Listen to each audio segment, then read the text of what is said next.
Sabe aquelas barreiras que a gente sempre conheceu entre hardware, software e segurança? Pois é, elas estão simplesmente desaparecendo. A gente está vendo nascer uma nova era, uma em que tudo está, sabe, profundamente conectado. E no centro de tudo isso tem um catalisador superpoderoso, a inteligência artificial. Bora mergulhar em como essa grande convergência está redesenhando o futuro da tecnologia. Olha, essa imagem aqui, ela resume perfeitamente a revolução. De um lado, a gente tem o modelo antigo, parece um quebra-cabeça, né? Vários componentes separados. Do outro lado, o futuro, um cérebro unificado. É um único sistema on-a-chip que não só junta tudo, como também tem uma unidade de processamento neural feita sob medida para as tarefas de IA. Isso aqui não é só uma evolução, gente. É uma redefinição total do que a gente entende por computador. Por décadas, o mundo da tecnologia funcionava de um jeito bem dividido. De um lado, o hardware, CPU, memória RAM, essas coisas. Do outro, o software, que era desenvolvido de forma bem isolada, sabe? Com processos super rígidos, um passo depois do outro. Eram praticamente dois mundos que não se conversavam direito. Só que essa base, que parecia tão forte, começou a trincar, a não aguentar mais a pressão do mundo de hoje.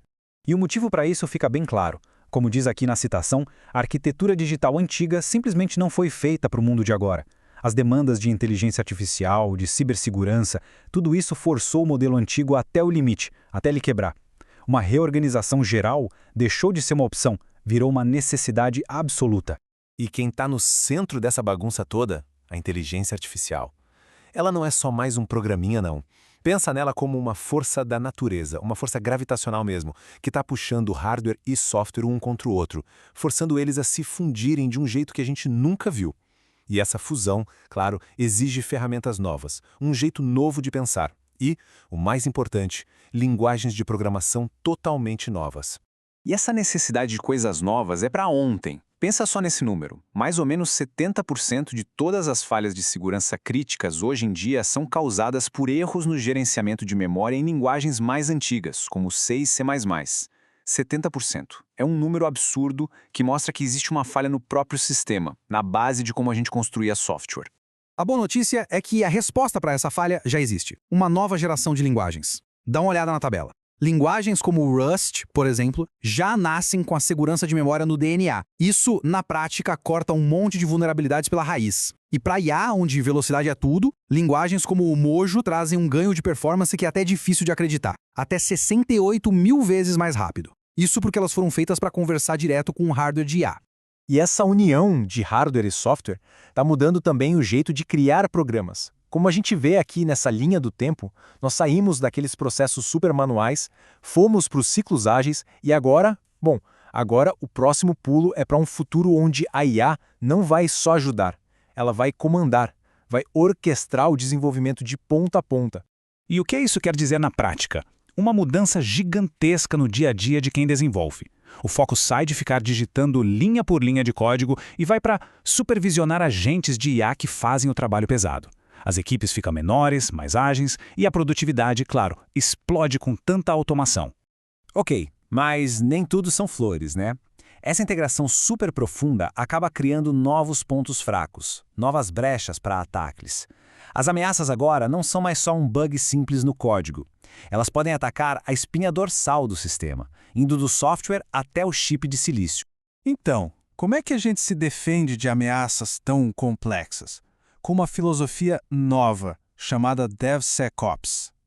Basicamente, como esse círculo mostra, a segurança deixa de ser a última coisa que a gente faz e vira parte de todo o processo, do começo ao fim. Isso é fundamental, porque os perigos mudaram. A famosa lista da OWASP para 2025 já está apontando para falhas no sistema como um todo, não só em pedaços isolados do código. Vamos dar uma olhada em duas dessas novas ameaças críticas. A primeira são as falhas na cadeia de suprimentos. Sabe aquele pedaço de código que não foi a sua equipe que escreveu, mas que o sistema usa? Pois é, ele pode ser a porta de entrada para um ataque. A segunda é a manipulação errada de exceções. Pensa assim, é como se o sistema, quando dá um erro, entrasse em pânico e deixasse a porta da frente aberta, expondo dados super sensíveis. A solução para tudo isso é mudar o jeito de pensar para Secure by Design, ou seja, construir tudo já pensando na segurança desde o primeiro tijolo, e não tentar remendar depois. Mas, e se a gente for ainda mais fundo?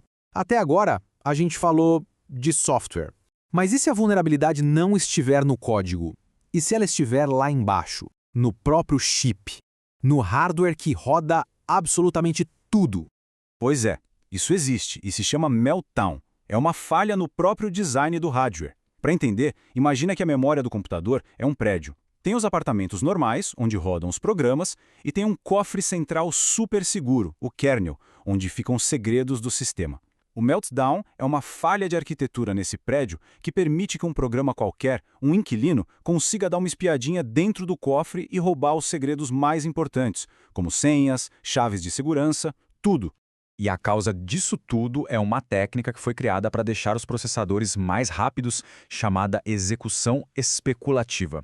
Funciona assim: para ganhar tempo, o processador tenta adivinhar o que vai ser pedido em seguida e já executa a tarefa.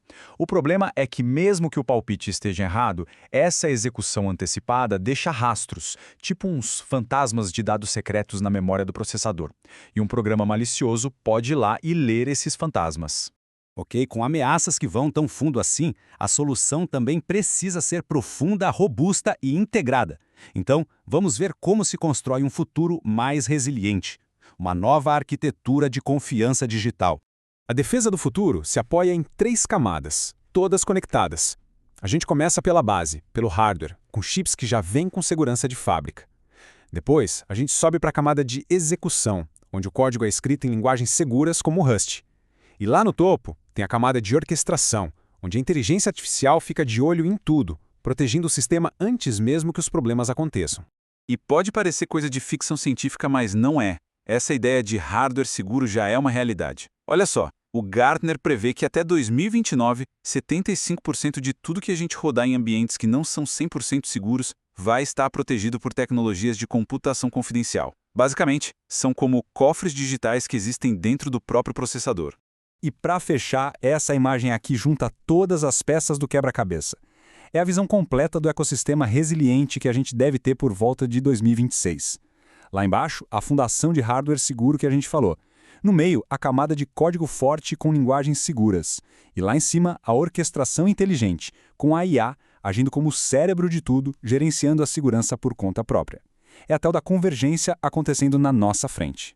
Resumindo então, essa nova arquitetura de confiança tem 5 pilares. Tudo começa com código seguro e hardware confiável. Isso é automatizado com o DevSecOps, turbinado pela inteligência dos agentes de IA e ainda reforçado com novos jeitos de verificação descentralizada. Todos esses pilares juntos criam um sistema de defesa com várias camadas de proteção. E tudo isso nos leva a uma pergunta final para a gente pensar. Com toda essa convergência, toda essa sofisticação, a gente está mesmo construindo um futuro digital mais seguro e resiliente? Ou será que a gente só está trocando um tipo de problema por outro, criando um sistema ainda mais complexo e com novos tipos de falhas? A resposta para essa pergunta, ela vai definir a tecnologia da próxima década.